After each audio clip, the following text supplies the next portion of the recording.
Hello అండి. నా పేరు మహతి. నేను ఇప్పుడు చెప్పే కథ సౌమ్య నిట్టెల గారు రాసిన గాజుగోడ. ఈ కథ 14 డిసెంబర్ 2025న ఈనాడు ఆదివారంలో ప్రచురింపబడింది. పొద్దుట్నుంచి శ్రవణ్ మనసు రెండుగా చీలిపోయింది. ఓ భాగం మహదానందంలో తేలుతోంది, ఇంకో ముక్క ఆందోళనకి ఒత్తిడికి లోనవుతోంది. ఎప్పట్లానే పొద్దున 8 తన స్టార్టప్ ఆఫీస్కి వెళ్ళాడు శ్రవణ్. తనే బాస్ అయినా అలా అందరికన్నా ముందు వెళ్ళిపోయి ఓ 2 గంటలు ప్రశాంతంగా పనిచేసుకుంటాడు. మెయిల్స్ చూసుకుని వాటికి రిప్లై ఇచ్చి ఆ రోజు ఏం చేయాలో ప్లాన్ చేసేసుకుంటాడు తన మొదటి ఎంప్లాయ్ వచ్చేలోపే. ఆ రోజు ఇన్బాక్స్ తెరవగానే తను చదువుకున్న బిజినెస్ స్కూల్ నుంచి మెయిల్. ఆ సంవత్సరం జరుగుతున్న గ్రాడ్యుయేషన్ సెరమనీకి తానే చీఫ్ గెస్ట్. ఎంత గౌరవం! చాలా కష్టాలు పడ్డాడు తన స్టార్టప్తో. నిజానికి ఇది అతని మొదటి వ్యాపారం కాదు. ఎన్నోసార్లు ఫెయిల్ అయ్యాక ఇది నిలదొక్కుంది. ఇంటా బయట అందరూ తనని తీసిపారేస్తున్న సమయంలో, తనకి కూడా ఆత్మవిశ్వాసం సడలుతున్న సమయంలో సాధించిన విజయం ఇది. శ్రమ ప్రేమ కలిపి నిర్మించుకున్నాడు తన కంపెనీని. ఇది ఇప్పుడు ఫలాలిస్తోంది. ఈ తరుణంలో తనకి బిజినెస్ విద్య నేర్పిన కళాశాల పిలిచి మరీ గౌరవించటం శ్రవణ్ ఊహించని ప్రతిఫలం. తృప్తిగా మెయిల్నే చూస్తూ కుర్చీ వెనక్కి వాలాడు, ముఖం మీద చిరునవ్వు. మెయిల్లో ప్రోగ్రాం కూడా రాసుంది. కాన్వకేషన్ మొదలయ్యే ముందు శ్రవణ్ కాబోయే గ్రాడ్యుయేట్స్ని ఉద్దేశించి మాట్లాడాలి. ఇక్కడ అతని చిరునవ్వు మాయమైంది. అబ్బా అనుకున్నాడు. శ్రవణ్ 10 మంది ముందు మాట్లాడలేడు మరి. 9 అయింది. ఆకలేస్తోంది. తను బయట తినడం ఇష్టం ఉండదు భార్య పల్లవికి. అందుకే లంచ్తో పాటు బ్రేక్ఫాస్ట్ కూడా ప్యాక్ చేసిస్తుంది. ఆఫీస్ ప్యాంట్రీ నుంచి ప్లేటు కప్పు స్పూను తెచ్చుకొని బాక్స్ తెరిచాడు. హాట్ ప్యాక్లో పొంగల్, థర్మస్లో సాంబారు. వేడివేడిగా పొగలు కక్కుతోంది. బాగా వంట చేస్తుంది పల్లవి. పల్లవిని తలుచుకోగానే శ్రవణ్ మొహం ఇంకా గంభీరంగా అయిపోయింది. కొన్నాళ్ల క్రితం డబ్బాలో సరదాగా చిన్న చిన్న నోట్స్ పెట్టేది. తనని ఉత్సాహపరిచే మాటలు రాసేది. శ్రవణ్ మీద తనకెంత నమ్మకం ఉన్నది రాసేది.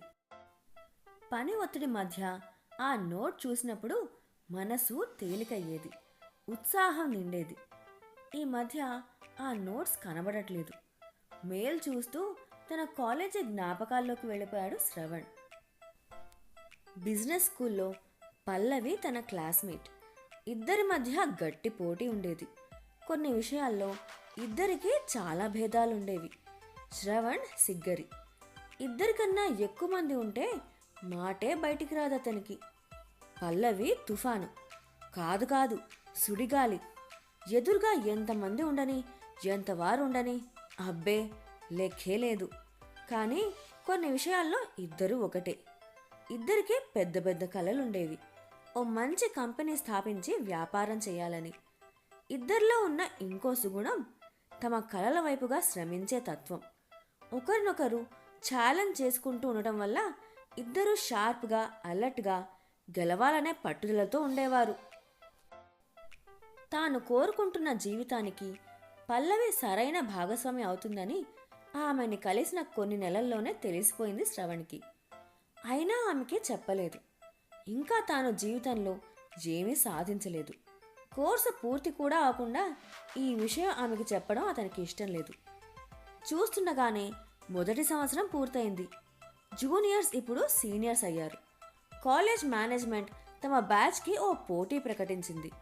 1 సంవత్సరం తర్వాత జరిగే గ్రాడ్యుయేషన్ వేడుకలో క్లాస్ నుంచి కేవలం ఒక్కరిని సెలెక్ట్ చేస్తారు వాలడిక్టోరియన్గా. వారు తమ క్లాస్ని ఉద్దేశించి ఓ ప్రసంగం చేయాలి. ఇది ఏ స్టూడెంట్కైనా ఎంతో ప్రతిష్టాత్మకమైన విషయం. కాలేజీ జీవితంలో ఆఖరి గెలుపు కూడా. ఏ పోటీ అనౌన్స్ చేసినా వెంటనే ప్లానింగ్లోకి దూకేసే శ్రవణ్ ఏమాత్రం ఉత్సాహంగా లేడు. ఆ మార్పును గమనించింది పల్లవి. ఓ రోజు అతన్ని క్యాంటీన్కి పిలిచింది. ఏంటి, వాలడిక్టోరియన్ అవ్వాలని లేదా? కొన్ని వారాలుగా చూస్తున్నా ప్రాజెక్ట్ సరిగా చేయట్లేదు. ఏదో సైలెంట్ ప్లాన్లో అన్నా ఉన్నావు, లేదా లైట్ తీసుకుంటున్నావు. ఏంటి ఈ విషయం? సైలెంట్ ప్లాన్ ఏమీ లేదు, నాకేం ఇంట్రెస్ట్ లేదు. నాకుంది ఇంట్రెస్ట్. అయితే నువ్వవ్వు. అబ్బా, నీ బోడి పర్మిషన్ ఏమీ అక్కర్లేదు నాకు. చూడు, నీకు తెలుసు నాకు తెలుసు, రేస్లో ఉన్నది నువ్వు నేనే.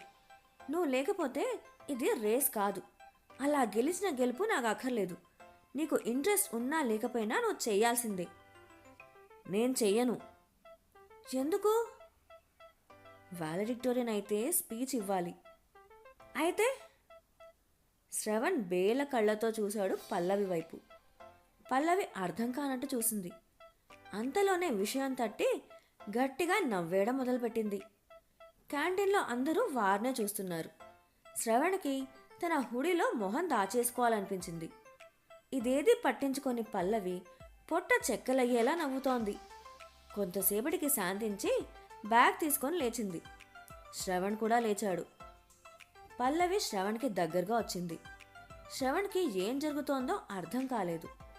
పల్లవి అతని కాలర్ పట్టుకుంది. శ్రవణ్కి మతిపోయింది.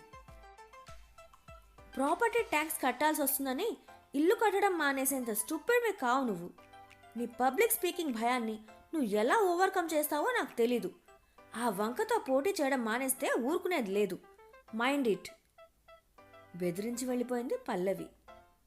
ఆ బెదిరింపు వల్ల కలిగిన కసో, ఆమె పట్ల తనకున్న ప్రేమో, పల్లవికి తన మీద ఉన్న నమ్మకమో తెలీదు.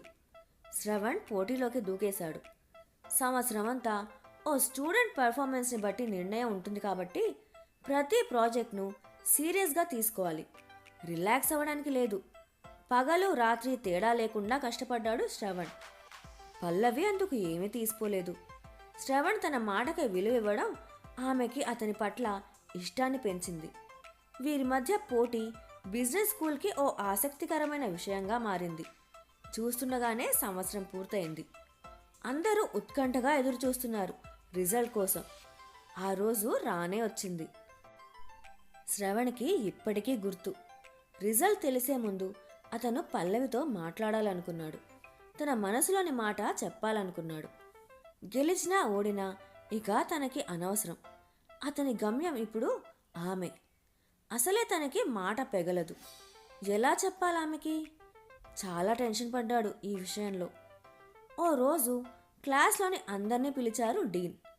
ఎవరి పేరు చెప్తారో అని అందరూ ఆయన కేసి చూస్తుంటే శ్రవణ్ కళ్ళు మాత్రం పల్లవి కోసం వెతుకుతున్నాయి. ఎక్కడుంది అమ్మాయి? ఇంతలో శ్రవణ్ వెనక నుంచి ఓ సువాసన. అది పల్లవి పెర్ఫ్యూమ్. అతనికి పరిచయమే. అతను నవ్వి వెనక్కి తిరిగేలోపే అతని చేతికి ఆమె చేయి తాకింది. పొరపాటున తగిలిందేమో అని వెనక్కి తీసుకునేలోపు పల్లవి చెయ్యి అతని చేతిని పెనవేసుకుంది. శ్రవణ్కి కాలం ఆగిపోయినట్టు అనిపించింది. ఇది నిజమేనా? తాను ఊహించుకుంటున్నాడా? ఆమె చేతి వేళ్ళు తనని పట్టుకున్నాయి కానీ ఇంకా శ్రవణ్ ఆ ధైర్యం చేయలేదు. ఆమె వైపు చూశాడు. ఆమె నవ్వుతూ తాను అడగని ప్రశ్నకి అంగీకారం చెప్పింది. అతనికి అర్థమైంది. హక్కుగా ఆమె చేతిని ఒడిసి పట్టుకున్నాడు. రిజల్ట్కి ముందే గెలిచేసిన భావన వచ్చేసింది అతనికి. ఇంతలో డీన్ ఫలితాల్ని ప్రకటించేశారు. ఆ సంవత్సరం బెస్ట్ స్టూడెంట్ పల్లవి. పల్లవి ఒక్కసారిగా ఎగిరి గంతేసి అతన్ని కౌగిలించుకుంది. శ్రవణ్ మనసారా ఆమె విజయంలో పాల్గొన్నాడు. కించిత్తు కూడా అసూయ కలగలేదు. పైగా స్పీచ్ ఇవ్వక్కర్లేదని ఓ రిలీఫ్. ఊహించినట్టుగానే గ్రాడ్యుయేషన్ రోజు స్పీచ్ దంచేసింది పల్లవి. బిజినెస్లో మహిళల గురించి ఎంతో స్ఫూర్తిదాయకంగా మాట్లాడింది. ఆమెని తర్వాత అడిగాడు శ్రవణ్, అంత ధైర్యంగా ఎలా మాట్లాడగలిగావని. విషయం ముఖ్యమైనది కదా, ధైర్యం అదే వస్తుంది అంది. నిజం. అతను అలా ఆలోచించలేకపోయాడేంటో. పల్లవి గెలవటమే కరెక్ట్ అనుకున్నాడు మనసులో. చదువు పూర్తయిన వెంటనే ఇంట్లో వాళ్ళ సమ్మతంతో పెళ్లి చేసుకున్నారు పల్లవి శ్రవణ్.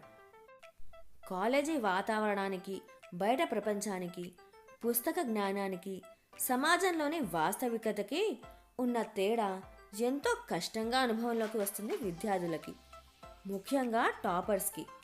వ్యాపారంలో కాలేజీ ర్యాంకులు పనికిరావు, పరీక్షలు చెప్పిరావు, సంవత్సరానికి ఓసారి రావు, ఫలితాలు వెంటనే తెలియవు.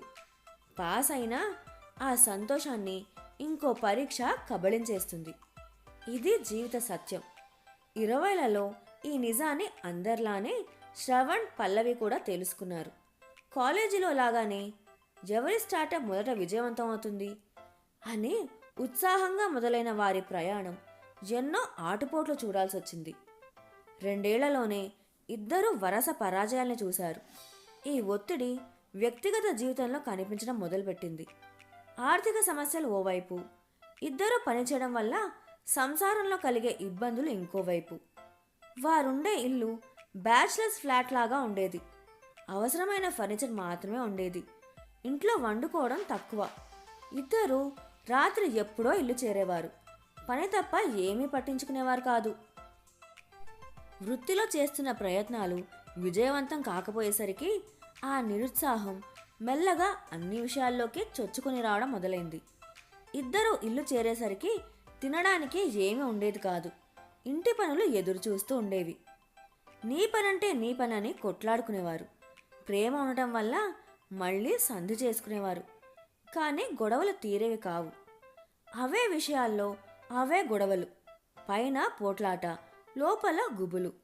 జీవితం ఏమైపోతోంది అని. 3వ పెళ్లి రోజు రాబోతోంది అనగా పల్లవి ప్రెగ్నెంట్ అని తెలిసింది. శ్రవణ్ ఆనందానికి అవధులు లేవు.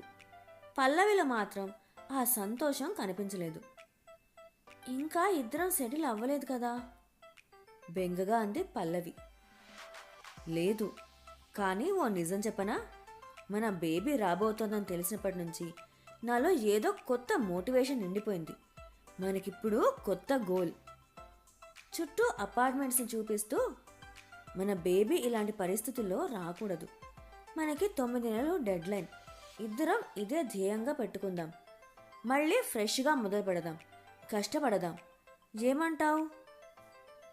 పల్లవికి అతని ఉత్సాహం చూసి ముచ్చటేసింది. కానీ ఈ 9 నెలలు అతనితో సమానంగా అడుగులో అడుగు కలపగలదా? ఏ బాధరబందీ లేకుండా ఉంటేనే తాను సక్సెస్ కాలేకపోయింది కదా. తన సామర్థ్యం మీద తనకే కలుగుతున్న సందేహాలు ఆమెని ముందడుగు వెయ్యనివ్వలేదు. డ్రైగా నవ్వింది. మేబీ 2 ఇయర్స్ సక్సెస్ కాలేదంటే ఇదే నాకు సైన్ ఏమో, ఇంకా చాలు అని. పల్లవి శ్రవణ్ కేసి చూసింది. ఏదో అనబోయాడు కానీ ఏమీ అనలేదు అతను. తన సందేహాలు అతని మౌనంతో రూఢి అయ్యాయి. అంతే, అస్త్ర సన్యాసం చేసేసింది పల్లవి. నేను బ్రేక్ తీసుకుంటాను శ్రవణ్, అదే కరెక్ట్. బేబీ హెల్దీగా పుట్టాలంటే మన లైఫ్ స్టైల్ మారాలి. ఇంటి ఫుడ్ తినాలి, స్ట్రెస్ ఉండకూడదు, 8 గంటలు పడుకోవాలి, ఇష్టం వచ్చినట్లు ఉండలేం. పరాజయాలకు ఎదురీది అలసిపోయిన ఆమె మనసు ఈ నిర్ణయాన్ని ఖండించలేదు. శ్రవణ్ కూడా వాదించలేదు. శతాబ్దాల సంప్రదాయాలు నిర్ణయించిన భార్యాభర్తల పాత్రల్లో ఇద్దరూ ఒదిగిపోయారు. అదే సులువు అనిపించింది ఇద్దరికీ. పాప బాగుని గోల్గా పెట్టుకోవడం కలిసొచ్చింది శ్రవణ్కి. అప్పుడు అతను పుంజుకున్న వేగం ఓవైపు అతని కంపెనీని, ఇంకోవైపు అతని ఇంటిని సెటిల్ చేసేసింది. ఏ పనైనా దక్షత, నిబద్ధతతో చేసే పల్లవి గృహిణి పాత్రను అద్భుతంగా నెరవేర్చింది. వంట తెలియని స్థాయి నుంచి తెలియని వంటలు లేని స్థాయి వరకు వచ్చింది. శ్రవణ్ పనిలో ఒత్తిడి తాను స్వయంగా అనుభవించింది కనుక అతన్ని బాగా అర్థం చేసుకునే భాగస్వామి అయింది. మంచి తల్లి అయింది. వారి ఇల్లు ఓ అందంగా తీర్చిదిద్దిన పొదరిల్లు. పెళ్ళైన కొత్తల్లో ఉన్న స్ట్రగుల్స్ ఇప్పుడు లేవు. అయినా పల్లవి శ్రవణ్ మధ్య గతంలోని దగ్గరితనం ఇప్పుడు లేదు. ఇది అని చెప్పలేని గాజు కూడా ఇద్దరి మధ్య ఉన్నట్టు అనిపిస్తుంది శ్రవణ్కి. అందరి దృష్టిలో ఇద్దరు ముచ్చటైన జంట. కానీ ఏకాంతంలో ఇద్దరూ ఒంటరే. శ్రవణ్ తనకి తోచిన ప్రయత్నాలు చేసి చూశాడు, మళ్ళీ మునుపట్లాగా క్లోజ్ అవ్వడానికి. పుట్టినరోజని, పెళ్లి రోజని ఖరీదైన గిఫ్ట్స్ ఇచ్చాడు. సర్ప్రైజ్గా వెకేషన్స్కి తీసుకెళ్లాడు. పల్లవి ఆనందంగానే అనిపించేది. కానీ ఆమెలో అతను మొదట చూసిన గ్లో, ఆ మెరుపు చూసి చాలా కాలం అయింది. ఆమె పక్కనే ఉంటుంది కానీ తనకి తెలిసిన పల్లవిని మిస్ అవుతుంటాడు శ్రవణ్. టైం 10 అయింది. ఎంప్లాయీస్ రావడం మొదలుపెట్టేశారు. ఇంకా అతని సమయం అతని చేతిలో ఉండదు. ఇన్నేళ్లలో మొదటిసారిగా ఆ రోజు పని చేయబుద్ధి అవ్వట్లేదు శ్రవణ్కి. పల్లవి విషయం అప్పటికే అతని మనసుని తొలుస్తోంది. దానికి తోడు కాలేజ్లో ఇవ్వాల్సిన స్పీచ్. నేను రానని చెప్పేస్తే? పల్లవి తన కాలర్ పట్టుకుని బెదిరించిన సంఘటన గుర్తొచ్చింది. నవ్వుకున్నాడు. కాలేజీ వారి ఈమెయిల్కి తాను వస్తున్నట్లు రిప్లై ఇచ్చేసి ఏం మాట్లాడాలా అని బిజినెస్ మ్యాగజైన్స్ తిరగేస్తుండగా ఓ ఆర్టికల్ కనబడింది. అది చదువుతుండగా అతని మనసంతా భారంగా అయిపోయింది. ఏదో గిల్టీ ఫీలింగ్. తను చదివింది నిజమేనా? రాసింది కూడా ఓ పేరున్న జర్నలిస్ట్. ఆధారాలతో సహా రాసిన వ్యాసం. నిజం తన మనసుకి తెలీదా? తను చేసింది తప్పేనా? కాదేమో. బుర్రంతా వాద ప్రతివాదాలతో నిండిపోయింది. ల్యాప్టాప్ మూసేసి గట్టిగా కళ్ళు మూసేసుకున్నాడు. ఈ సమయంలో పల్లవి ఉంటే ఎంత మంచి మాటలు చెప్పేది. కానీ తన వల్లే కదా ఈ ఆలోచనలన్నీ. మళ్ళీ కాలేజీ రోజులకు వెళ్ళిపోతే ఎంత బాగుండు. ఆ పల్లవి, ఆ శ్రవణ్ వాళ్లే బెస్ట్. వెంటనే ఓ ఆలోచన వచ్చింది శ్రవణ్కి. ఫోన్లో ఏదో మెసేజ్ చేసి బ్యాగ్ తీసుకుని ఎక్కడికో బయలుదేరాడు. Business school canteen. ఓ టేబుల్ మీద శ్రవణ్ స్పీచ్ పేపర్స్ చూసుకుంటున్నాడు. పల్లవి రావడం చూసి వాటిని ఓ బొత్తిగా పెట్టాడు. క్యాంటీన్కి రమ్మని శ్రవణ్ పంపిన మెసేజ్ చూసి నవ్వుకుంది పల్లవి. స్పీచ్ విషయంలో టెన్షన్ పడుతున్నట్టున్నాడు అనుకుని నవ్వుతూ వెళ్ళి కూర్చుంది. శ్రవణ్, స్పీచ్ గురించి వరి అవ్వకు. నువ్వు నేనేమీ వరి అవ్వట్లేదు. నా కాలేజ్ గర్ల్ ఫ్రెండ్ ఎప్పుడో చెప్పిందిలే, ముఖ్యమైన విషయం మాట్లాడాలన్నప్పుడు భయం ఉండదు అని. పల్లవి నవ్వింది. ఏదో చూపించు. స్పీచ్ పేపర్స్ అందించాడు. చదవడం ప్రారంభించింది పల్లవి. ఆమె కళ్ళు పంక్తుల వెంట పరిగెడుతుంటే శ్రవణ్ ఆమెనే చూస్తున్నాడు. నన్ను ఓ సక్సెస్ స్టోరీగా ఇక్కడికి ఆహ్వానించినందుకు థ్యాంక్స్.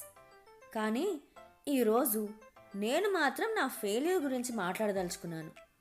నేను ఓ హస్బెండ్గా ఫెయిల్ అయ్యాను. పల్లవి శ్రవణ్ వైపు చూసింది. చదువు అన్నట్టు చూశాడు. నా వైఫ్ మా బ్యాచ్ టాపర్. నాతో పోటాపోటీగా చదివింది, గెలిచింది. కానీ లైఫ్లో ఓడిపోయింది. నో, ఆమె ఓడిపోలేదు, ఓడించబడింది. నేను గర్వంగా ఫీల్ అయ్యేవాడిని. నాకు ఏ అఫైర్స్ లేవని, ఆమెకి ఏం కావాలన్నా కొనివ్వగలిగిన తాహతు సంపాదించా అని.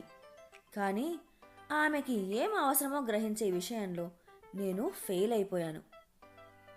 పల్లవి కళ్ళల్లో నీళ్లు ఊరడం ప్రారంభమైంది. మనసులో ఉన్న ఓ పాత గాయాన్ని, అలవాటైపోయిన ఆ గాయం తాలూకు నొప్పిని మళ్ళీ ఎవరో ముట్టుకున్నట్టు. నా కలలని నిజం చేసుకునే క్రమంలో ఆమె తన కలలను త్యాగం చేస్తుంటే నేను చూస్తూ ఊరుకున్నాను. అదే కదా మన అబ్బాయిలకి అలవాటు. మనం జీవితంలో విజయాలు సాధించాలి. మన భార్యలు బ్యాక్గ్రౌండ్లో ఉండి ఆనంద బాష్పాలు కార్చాలి. మనం గొప్పగా, నా పిల్లవాడు ఏ క్లాసో కూడా నాకు తెలీదు, అంత బాగా ఇల్లు చూసుకుంది, అందుకే ఈ ప్లేస్లో నేనున్నాను అని క్రెడిట్ ఇచ్చినట్టు ఫీల్ అవుతాం. నేను స్వయంగా ఎన్నో ఇంటర్వ్యూలలో ఈ మాట చెప్పాను. పల్లవి వైపు గిల్టీగా చూశాడు శ్రవణ్. పల్లవి కళ్ళు తుడుచుకుంటూ చదవడం కొనసాగించింది. ఈ స్పీచ్ రాసుకునే సమయంలో చాలా ఆర్టికల్స్లో ఒకటే మాట చదివాను. ప్రతిష్టాత్మకమైన కాలేజీలో చదువుకుని కూడా వర్క్ ఫోర్స్ నుంచి డ్రాప్ అవుట్ అవుతున్న మహిళలు ఎందరో అట. అంటే ఇక్కడ కనిపిస్తున్న సగం సగం రేషియో ఆఫీసుల్లో కనిపించట్లేదు. ఎందుకు? ఈ ప్రపంచాన్ని ఓ మెన్స్ క్లబ్ లాగా తయారు చేశాం కదా, అది మహిళలకి ఎలా అనుకూలం అవుతుంది? ఆఫీస్కి 10 గంటలకి రావాలంటే మగవాడికి భార్య అన్నీ రెడీ చేసి పెడుతుంది. మరి భార్యలకి ఆ వెసులుబాటు లేదు కదా. ఆఫీస్కి వెళ్ళాక ఎవరు ఎలా ప్రవర్తిస్తారో ఊహించలేం. లైంగిక వేధింపులు, లింగ వివక్ష. పిల్లలకు స్కూల్లో ఏదైనా కావాలంటే తల్లికే ఫోన్ చేస్తుంది స్కూల్ యాజమాన్యం. గమనించారా? ఇంటికి తిరిగొచ్చాక మళ్ళీ ఇంటి పనులు. అందుకే ఆఫీస్లో పనిచేయడం హక్కు అయినా బరువుగా అనిపిస్తుంది. ఇందుకే మహిళలు బర్నౌట్ అయ్యేది. తనతో పాటు చదువుకున్న వారే ఓ స్థాయికి వెళుతుంటే తనలో ఆ సామర్థ్యం ఉండి కూడా ఆ అవకాశాల్ని అందుకోకపోవడం ఎంత కష్టం. ఈ కష్టం నా భార్య చూసింది. ఆమె శక్తికి, కలలకి, సాధించగలిగిన అవకాశాలకి మధ్య ఉన్న గాజు కూడా మా ఇద్దరి మధ్య కూడా వచ్చేశాక ఆ బాధ ఏమిటో నాకు అర్థమైంది. నేను ఏనాడు ఆమెని వర్క్ చేయొద్దని డిస్కరేజ్ చేయలేదు. అలా అని ఎంకరేజ్ కూడా చేయలేదు. ఆమె తన పరాజయాలతో నిరుత్సాహపడి తనని తాను శంకించుకున్నప్పుడు నేను ఖండించనూ లేదు. ఈ 2 ఏళ్ల ఓటమిని పట్టించుకోకు, నువ్వు చాలా పవర్ఫుల్, గివప్ చేయకు అని వాదించనూ లేదు. ఎందుకంటే ఆమె ఇల్లు చూసుకోకపోతే ఎలా అనే నా స్వార్థం. పల్లవి వెక్కి వెక్కి ఏడుస్తోంది. కాగితాలు కన్నీటి ధారలో తడిసిపోతున్నాయి.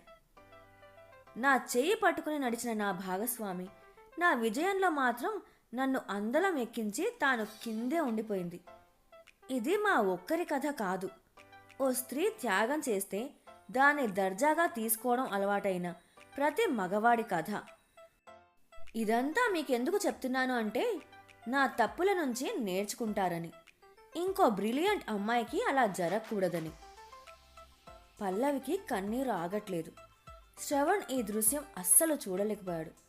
మూడ్ మార్చేయాలనుకున్నాడు. ఏ హలో, ఏంటి నీకు సారీ చెప్పా అనుకుంటున్నావా? అందరి ముందు నేను గొప్పగా కనిపించాలని అలా రాశాను, లైట్ తీసుకో. ఏడవటం ఆపేసి ఆశ్చర్యంగా చూసింది పల్లవి. లేకపోతే నువ్వు త్యాగం చేసిన దేవతవి, నేను సెల్ఫిష్ రాక్షసుడినేనా? అంత సీన్ లేదు. 1 సంవత్సరం పోటీ నుంచి తప్పుకుంటే ఇదే టేబుల్ మీద నన్ను కడిగేశావు. నువ్వు అలా సైలెంట్గా ఉంటే ఇన్నాళ్ళు నేను నిన్నెంత మిస్ అయ్యాను అనుకుంటున్నావు? డ్రామా చాలు. ఓ గొప్ప టాలెంట్ని తొక్కేశాననే చెడ్డ పేరు నాకేం అక్కర్లేదు. తమరు మళ్ళీ తమ కెరీర్ మీద ధ్యాస పెట్టొచ్చు. అంతోటి పొంగల్ సాంబార్ మేము కూడా వండి పెట్టకపోం. నువ్వు కూడా ఇంటర్వ్యూలో స్టైల్గా చెబుదు గాని అసలు నాకు ఇంటి విషయాలేమీ. అతను మాట్లాడుతున్నా పట్టించుకోకుండా పేపర్స్ పక్కన పెట్టి లేచింది పల్లవి. శ్రవణ్ మాట్లాడడం ఆపేసి కంగారుగా చూశాడు. దగ్గరకొచ్చి అతని కాలర్ పట్టుకుంది. ఇంత దగ్గరగా ఆమెను చూసి ఎంతకాలం అయింది. గాజు గోడ, మంచు గోడలాగా కరిగిపోయిన భావన. ఆమె మొహంలో ఆ గ్లో మళ్ళీ తొంగి చూస్తోంది.